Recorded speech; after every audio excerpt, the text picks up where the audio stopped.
Shelling and airstrikes, these are happening in a so-called de-escalation zone. But according to a war monitor, at least 250 civilians, including children, have been killed in Syria's Eastern Ghouta in the past 48 hours. Residential neighborhoods have been completely destroyed. Even several medical facilities have been struck.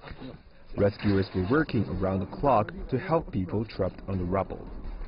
On Tuesday, the UN Children's Agency UNICEF issued a blank statement condemning what it described as the war on children in Syria.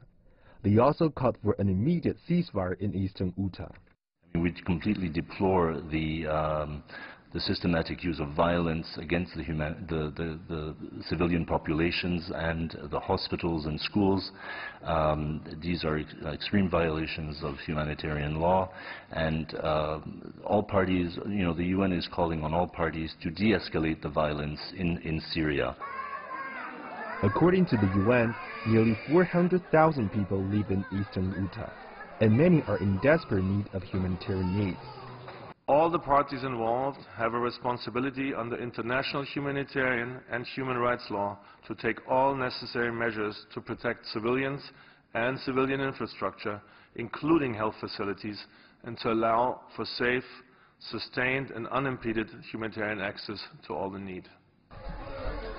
Rescuers said the air raids created a state of terror among residents who were meant to be living without being targeted by any party in Syria's war. 陈真真 CGTN